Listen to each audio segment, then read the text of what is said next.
সেখানে আমরা বলছিলাম যে সাহসী হাসনাত আব্দুল্লাহ ও সার্জিস আলম আমাদের সূর্য সন্তান।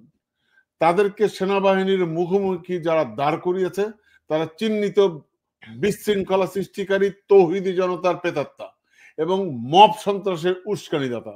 এদের কুমতলব থেকে ছাত্র সমাজকে সাবধান থাকার আহ্বান জানাচ্ছি, অন্যথায় অনাকাঙ্ক্ষিত পরিণতি অনিবার্য। এটি আমার স্ট্যাটাস ছিল দুদিন আগে। আপনি যে স্ট্যাটাস দিয়েছেন এটা কিন্তু এখন সত্য প্রমাণিত হলো। এটা কিন্তু সত্য প্রমাণিত হলো, ঠিক আছে। সো এখন প্রশ্নটা হচ্ছে যে আমরা আপনার কাছে জানতে চাই যে আমরা আজকে জানলাম যে সেনাপ্রধানের সাথে দেখা করেছে, তাদের নিজেদের উদ্যোগেই তারা দেখা করেছে, তারা দেখা করতে চেয়েছে বলে দেখা করেছে। এখন প্রশ্ন হচ্ছে, সবচেয়ে মজার ব্যাপার, এটা নিয়ে সেনা সদর থেকে জানানো হয়েছে, যেটা আমরা নেত্র নিউজের মাধ্যমে জানলাম, হাসনাতের বক্তব্য অত্যন্ত হাস্যকর, অপরিপক্ক, গল্পের সম্ভার, সেনা সদর জানিয়েছে। এবং তারপরে জানলাম, যেটা আপনাকে আমরা খুব কি বলবো, অবাক হওয়ার মতো, অনেক জায়গায় এটা ভেসে বেড়াচ্ছে 303-এর ঘর। অর্থাৎ এই নতুন যে রাজনৈতিক দল তারা করেছে ছাত্ররা, সেই এই দলের 3 প্রধান ব্যক্তি তারা একে অপরের বিরুদ্ধে স্ট্যাটাস দিয়েছে। আপনার মন্তব্য একটু জানতে চাই এই বিষয়ে, পরবর্তীতে আমি সামনের দিকে আগাবো। এটা খুবই দুঃখজনক যে হাসিনা পালিয়ে যাওয়ার পরে আমরা যে দেশ গড়ার কাজ করব, সেই দেশ গড়ার কাজ না করে আমরা একে অন্যের পিছনে জড়িত লেগে আছি। এবং এর সঙ্গে জড়িত হচ্ছে বিদেশে বসে থাকা কিছু ইউটিউবার, যারা বিদেশে বসে খুব ভালো আছে, যারা দেশের কথা বিন্দুমাত্র ভাবে না। আপনি দেখেন এই যে হাসনাত, সার্জিস, এরা কিন্তু তরুণ, আমাদের কিন্তু এখনো কিন্তু ওদের প্রতি একটা সফট কর্নার আছে। এরা সাহসী, এরা তরুণ, কিন্তু এরা টিটু ভাই কিছু কিছু জ্ঞান আছে, উইজডম আছে, এগুলো বয়সের সঙ্গে সঙ্গে আসে। আপনার আমার যে জ্ঞান, ওদের সেই জ্ঞান থাকবে না। ওদের ওই বয়সে আমাদেরও ছিল না। এটা ওদের ভিতরে অনেক ঘাটতি আছে। আজকে আপনি দেখেন হাসনাত বলতেছে একটা, সার্জিস বলতেছে একটা। হাসনাত বলতেছে যে সেনাপ্রধান চায় আওয়ামী লীগকে পুনর্বাসন করতে, সার্জিস বলতেছে না, সেনাপ্রধান চায় না। আর তারপরে হান্নান পাটোয়ারি বলতেছে এগুলো ঠিক না, নাসিরউদ্দিন পাটোয়ারি বলতেছে যে এটা শিষ্টাচার বিবর্জিত। আপনি কারোর সঙ্গে কারো কোনো কথার মিল আপনি দেখবেন না। তাহলে যেই তরুণ দলটা অনেক আশা আকাঙ্ক্ষা নিয়ে গঠিত হয়েছে, সেই তরুণ দলটাকে আজকে এভাবে এই অবস্থা কেন? এবং সেনাপ্রধানের সঙ্গে বিশ্বের সব দেশেই বিভিন্ন রাজনীতিবিদদের বৈঠক হয়। এটা ভারতে হয়, আমেরিকাতে হয়, সব দেশে হয়। আপনি একটু মিউট করে নেন আপনাকে। সব দেশে হয়। তাহলে যদি তো এগুলো তো আপনার অনেক গোপনীয় বিষয়। সেনাপ্রধান এবং সেনাবাহিনী হচ্ছে রাষ্ট্রের একটা ইনস্টিটিউট। এটার সঙ্গে বিএনপির বৈঠক হবে, জামাতের বৈঠক হবে, আওয়ামী লীগের বৈঠক হলে হতে পারে, তারপরে এনসিপি নতুন দল তাদের বৈঠক হবে। এইসব বৈঠকের কথা বাইরে প্রকাশ করে তারা যেই আস্থাহীনতার পরিচয় দিয়েছে, তাদেরকে পরবর্তীতে আর কেউ বিশ্বাস করবে না। আজকে বিএনপি তো কথা প্রকাশ করেনি, জামাত তো প্রকাশ করেনি, তাহলে এই এনসিপি কেন প্রকাশ করলো? ভবিষ্যতে এই এনসিপির সঙ্গে যদি কোনো সেনাপ্রধানের বৈঠক হয়, সেনাবাহিনীর বৈঠক হয়, নির্বাচন কমিশনের বৈঠক হয়, বিএনপির সঙ্গে বৈঠক হয়, জামাতের সঙ্গে বৈঠক হয়, সবাই চিন্তা করবে যে না, এদেরকে তো গোপন কথা বলা যাবে না, এরা তো তাহলে বাইরে গিয়ে বলে দিবে। এই যে গোপন রাজনীতিবিদদের কিন্তু অন্যতম একটা গুণ হচ্ছে আপনার গোপনীয়তা রক্ষা করতে হবে। সেই গোপনীয়তা এরা আজকে রক্ষা করতে পারতেছে না। এরা একটা কথা বললো যে এখানে সেনাপ্রধান আওয়ামী লীগকে পুনর্বাসন করতে চায়, অথচ সেই জায়গায় যেই তার সবচেয়ে কাছের বন্ধু হাসনাত, তিনি এখন বলতেছেন যে না, এই কথা সেনাপ্রধান এভাবে বলেননি। একটা কথা দেখেন, তারা, আপনি একটু আনমিউট করেন প্লিজ। সার্জিস বলতেছে সেনাপ্রধান এভাবে বলেননি। এখন দেখেন, তারা যদি তাদের দলের পক্ষ থেকে যায়, ওটা আনুষ্ঠানিক মিটিং না, সেক্ষেত্রে বলবে যে সেনাপ্রধানের সঙ্গে আলোচনা হয়েছে, ফলপ্রসূ হয়েছে, আমাদের থেকে এরা গিয়েছে। এটা কিন্তু কিছু না। তার মানে হচ্ছে হাসনাত এবং সার্জিস ব্যক্তিগতভাবেই গিয়েছেন দেখা করতে ওয়াকারের সঙ্গে। ওয়াকারের সঙ্গে ব্যক্তিগত আলাপ আলোচনায় ওয়াকার যেহেতু পিতৃ সমতুল্য, অনেক উপদেশ দিয়েছেন। এক পর্যায়ে ওয়াকার বলেছেন যে আমার ধারণা যে যদি আওয়ামী লীগকে ভেঙে এভাবে সাবরেশন চৌধুরীকে নিয়ে বা আরো কাউকে নিয়ে একটা নামমাত্র নির্বাচনে অংশগ্রহণ করায়, তারা আসন কয়টাই পাবে, গোপালগঞ্জ সহ একটা আসন পেতে পারে, তাহলে নির্বাচনটা বহির্বিশ্বে গ্রহণযোগ্য হবে, ভারতের কাছে হবে, আমেরিকার কাছে হবে, জাতিসংঘের কাছে হবে, ইউরোপিয়ান ইউনিয়নের কাছে হবে। এটা আমার ধারণা। তখন তারা বলতেছে যে আমরা এটা মানি না। তখন তিনি বলতেছেন যে you people have lack of wisdom and experience. But আমি আমার অভিজ্ঞতা থেকে বলতেছি, কারণ আমি আপনাকে এখানে একটু থামাই। আমার মনে হয় যে আমি 1 মাস যাওয়ার পর অর্থাৎ জুলাই আগস্টের শেষের দিকে বা সেপ্টেম্বরের দিকে আমি প্রথমেই আমি বলেছিলাম যে হ্যাঁ, আওয়ামী লীগ রাজনীতিতে আসতে পারবে।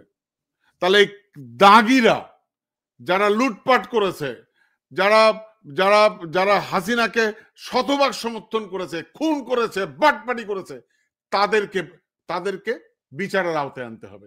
তাদেরকে বিচার করে তারপরে সিদ্ধান্ত নেব আমরা আওয়ামী লীগ থাকবে, রাজনীতি করবে কি করবে না। আরে ভাই, এখন তো বিচারই শুরু হয়নি। ভাই ভীষণ ভাই, বিচারই তো আমরা শুরু করতে পারিনি। বিচারের দিকে আমরা যাই নাই। আমরা এখন আওয়ামী লীগ বন্ধ নিষিদ্ধ হবে কি হবে না এটা। আরে আওয়ামী লীগ তো 5 তারিখেই নিষিদ্ধ হয়ে গেছে। মানে কি 5 তারিখেই তারা গন। এখন আওয়ামী লীগ যদি নির্বাচন করতে চায়, আওয়ামী লীগ যদি নির্বাচনে আসে, তাহলে কি আপনি মনে করেন হাসিনার দ্বারা আসবে? হাসিনার দ্বারা আসতে পারবে না তো। মানে হাসিনা ইজ নো মোর। তো এখন আপনি আমাকে বলেন, এই প্রসঙ্গটা কি, এই বিতর্কটি কি এখন দরকার নেই। এই বিতর্কটা এখন দরকার হচ্ছে বিচার। দ্বিতীয়ত এই যে আচ্ছা ঠিক আছে, আপনি আরেকটা কথা বলতে চাই, ফেসবুক স্ট্যাটাস দিয়ে রাজনীতি হয় না। নো ভাই, হয় না। আপনি চট করে আসলেন, কি বললেন, কি বুঝলেন, 11 দিন পর আপনার মাথায় কি আসলো, আপনি আপনার পার্টি ফোরামে কথা বললেন না, আপনি অন্যান্য নেতাদের সাথে কথা বললেন না, পার্টির একটা ডেকোরাম আপনি মানলেন না, আপনি ফেসবুক স্ট্যাটাস দিয়ে দিলেন। এটা হলো? আপনি বলুন না। এই যে স্ট্যাটাস দিয়ে দিল, তারপর কিছু বলদ আছে, মানে বাংলাদেশে কিছু মানুষ আছে এত বলদ টিটু ভাই, ওদেরকে মানে কি করব, ওরা স্লোগান দেয় ওয়াকার না হাসনাত, হাসনাত হাসনাত। ওয়াকার কি এনসিপির প্রধান হতে চায়, নাকি হাসনাত সেনা প্রধান হতে চায়? এই সব অশিক্ষিত মূর্খ লোকগুলা, মানে এরা হচ্ছে বাংলাদেশের সবচেয়ে বড় বড় বড় সমস্যা। এবং আপনি এটা কথা যতই বলেছেন যে হাসনাত আব্দুল্লাহ, সার্জিস এরা অ্যাক্টিভিস্ট নাকি পলিটিশিয়ান, এটা এদেরকে কিন্তু এখন ডিসাইড করতে হবে। আপনি হয় অ্যাক্টিভিস্ট হবেন নাহলে পলিটিশিয়ান হবেন। আপনি যদি পলিটিশিয়ান হন, আপনার দল কোনো ভুল করলে আপনি স্বীকার করতে পারবেন না। আপনাকে দলের ডেকোরাম মানতে হবে, দলের নির্দেশ মানতে হবে। আপনারা যে এই পোস্ট দেওয়ার আগে নাহিদ ইসলামের অনুমতি নিতে হবে, সবার সঙ্গে আলোচনা করতে হবে যে সেনাপ্রধানের মতো একজন লোকের বিরুদ্ধে আমি এই কথা বলতে পারি কিনা। এগুলো তো কিছুই করেন নাই। এখন এদের সমস্যা হচ্ছে এরা অ্যাক্টিভিস্ট হতে চায়, পলিটিশিয়ান হতে চায়। এগুলো করতে গিয়ে ওরা বিএনপির রুমিন ফারহানার মতো তালগোল পাকিয়ে ফেলে। এই হচ্ছে কি এদের সমস্যা। ভাই, অ্যাক্টিভিজম রাজনীতি এক জিনিস না, এটা সম্পূর্ণ ভিন্ন জিনিস। এবং এবং একটা বিষয় হচ্ছে যে এই এই হাসনাত এবং সার্জিস, যখন আপনার আসিফ নজরুল নভেম্বরের 20 তারিখে একটা আন্তর্জাতিক অপরাধ আদালতে খসড়া করেছে যে এই আওয়ামী লীগের যে বিচার হবে আন্তর্জাতিক অপরাধ আদালতে, সেই খসড়াতে তারা দলের যে বিচার করার ক্ষমতা সেটা বাতিল করে দিয়েছে। আপনি কেন দিলেন? হাসিনা কিন্তু এই নিয়ম এনেছে জামাতকে নিষিদ্ধ করার জন্য, যে ব্যক্তির সঙ্গে দলেরও বিচার করা যাবে। তাহলে হাসিনার ওই আইন দিয়ে হাসিনার দলকে কিন্তু নিষিদ্ধ করার সুযোগ ছিল আদালতের মাধ্যমে, যেটা আসিফ নজরুল যেটা করে নাই, উদারতা দেখাতে গিয়েছে। সে সময় তোমরা আসিফ নজরুলের এই সিদ্ধান্তের বিরুদ্ধে রাস্তা নামো নাই কেন? তখন তোমরা কিছু বলো নাই। এখন নির্বাহী আদেশে ছাত্রলীগ যেভাবে বাতিল হয়েছে সেভাবে আওয়ামী লীগকে বাতিল করলে বিতর্ক হবে। এটা আদালতের মাধ্যমে এটা করার সমাধান করা যেত, বাট সেই সময় কিন্তু এরা কিছু বলে নাই। সেই সময় এরা কিছু বলে নাই। এখন এই এরা আমার তো এদের সঙ্গে কথাবার্তা হয় না, বা যাদের সঙ্গে এদের কথা হয় আমারও কথা হয়, আমি এদেরকে বলি যে ভাই দয়া করে তোরা রাজনীতিটা কর, বিদেশি ইউটিউবারদের সঙ্গে কথা বলিস না। আমাদের সঙ্গে বলা দরকার নাই, নাগরিক টিভির সঙ্গে বলা দরকার নাই, বাট ওদের সঙ্গে বলা দরকার নেই। তারপর এরা অনবরত কথাবার্তা বলে, মনের ভাব বলে। কিন্তু এই বিদেশি ইউটিউবাররা, এই বাল পাকনা ইউটিউবার গুলি যে ওদেরকে নিয়ে ষড়যন্ত্র করতেছে, এই ছাত্ররা এরা তা এগুলো বোঝে না। আপনি দেখেন এই যে আমাদের আদিলুর রহমান শুভ্র, তিনি অধিকারের সম্পাদক ছিলেন। আমরা ওনার জেল হয়েছে, বা তার যে নাসিরউদ্দিন এলান তার সহকারী, এই ওনারা সহ এই জুম মিটিং করে সেখানে ছাত্র উপদেষ্টারাও থাকে, হয়তোবা থাকে, এবং এই বিদেশ থেকে জোনাকি মোনাকি এরা থেকে এরা পরামর্শ করে যে এই নির্বাচন হতে দেওয়া যাবে না। এবং এটার প্রথম পদক্ষেপ হচ্ছে ওয়াকারকে সরিয়ে লেফটেন্যান্ট জেনারেল ফয়েজকে আনতে হবে এই যে ইয়াতে, এই সেনাবাহিনীর প্রধান হিসাবে। ফয়েজ আবার আপনার 1 নম্বর ওই ডিজিএফআই এর কর্মকর্তা। হাসিনা পালিয়ে যাওয়ার পরেই ওয়াকারুজ্জামান তাকে প্রমোশন দিয়ে ডিজিএফআই এর প্রধান বানান। তিনি এর আগে 66 ডিভিশনের যে ওসি ছিলেন। ভালো লোক, খুব ভালো লোক, সে কিন্তু এসব ধারেও নাই কাছেও নাই। এই লোকটার সঙ্গে ওয়াকারের ঝামেলা বাজিতে চায়, বলে এরে আনলে তারপর ওই যে ইকবাল করিম ভুইয়া সহ আবার ওই যে আরেকজন আছে না ছোটন, হ্যাঁ নূর ইসলাম ছোটন, ওই যে আপনার এই এই গণস্বাস্থ্যের যে জাফরুল্লাহ চৌধুরী ছিল মারা গেছে, সে জাফরুল্লাহ চৌধুরীর স্ত্রী শিরিন হক, এই শিরিন হকের বোন নাসরিন হক, এই নাসরিন হকের জামাই হচ্ছে এই নূর ইসলাম ভুইয়া ছোটন, আর তার ওস্তাদ হচ্ছে লালন ভক্ত ফরাদ মাজহার। এই ফরাদ মানে এই এরা সহ এরা চিন্তা করে যে বিএনপি কে ক্ষমতা দেওয়া যাবে না, এর একমাত্র উপায় বিএনপি কে নির্বাচন থেকে দূরে রাখতে হবে, এবং বিএনপি কে নির্বাচন থেকে দূরে রেখে বিএনপির বিরুদ্ধে চাঁদাবাজির অভিযোগ ফলাও করে প্রচার করতে হবে। হ্যাঁ, বিএনপির লোক চাঁদাবাজি করে, এটা আমি মানি, কিছু লোক করে, এর সবাই তুলসী পাতা না, কিন্তু এটা বেশি বেশি করে প্রচার করে, এগুলো করে তারপর নির্বাচন পিছিয়ে দিতে হবে। আচ্ছা, যেই হাসিনার বিরুদ্ধে আমরা সংগ্রাম করেছি এই 17টা বছর, আমাদের টার্গেট কি ছিল?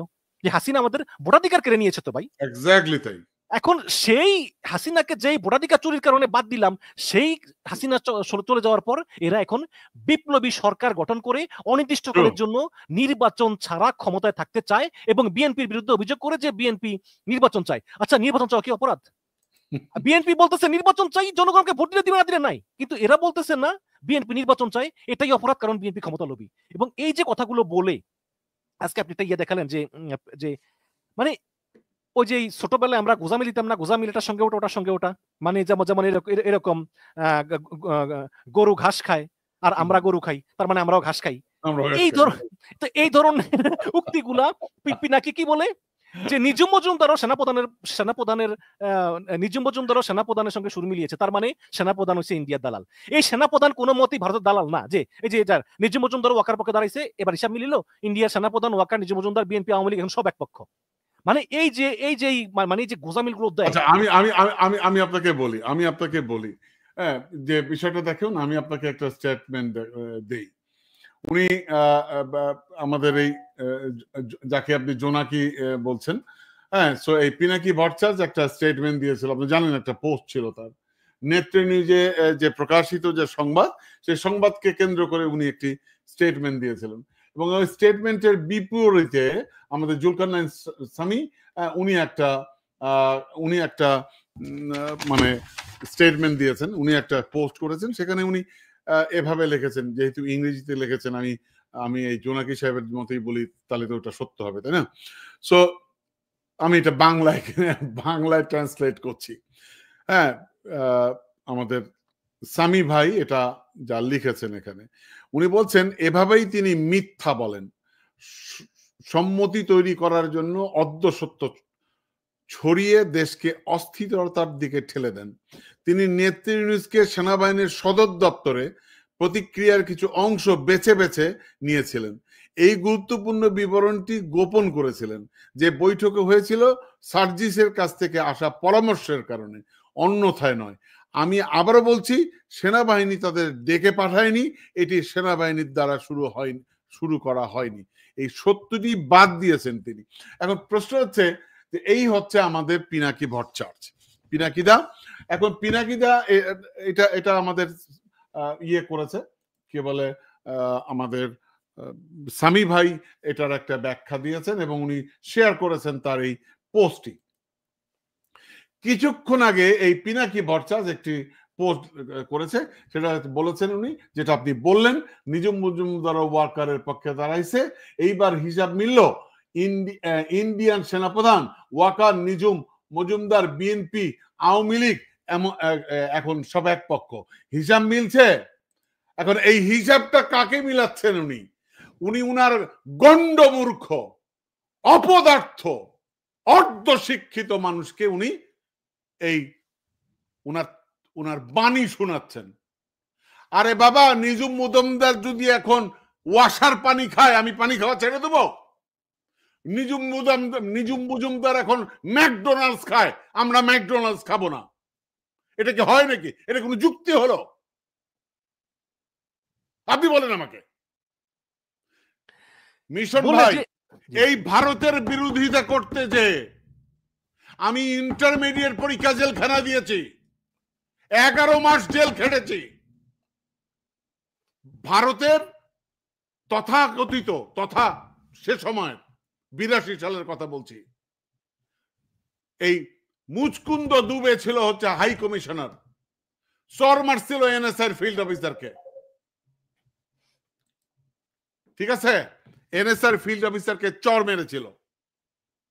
সেই এরই প্রতিবাদে হরতাল করেছিলাম ঢাকা শহরে, 11 মাস জেল খেটেছি, ঠিক আছে।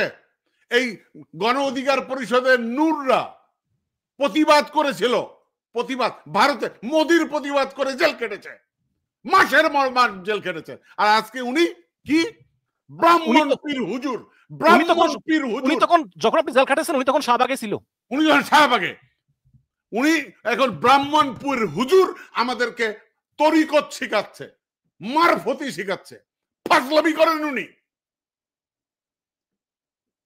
উনি ফাজলামি করেন। উনি উনার গরু ছাগল ভেড়া মার্কার লোকদেরকে উনি উনি উনি বলছে কি নিঝুম মজুমদার যা করে, এখন আমি ভারতের দালাল, আপনি ভারতের দালাল, এম রহমান মাসুম ভারতের দালাল, সাকিব ভারতের দালাল, মানে সবাই আমার ভারতের দালাল। উনি একমাত্র ব্রাহ্মণ পীর হুজুর, উনি এখন ভারতের বিরুদ্ধে।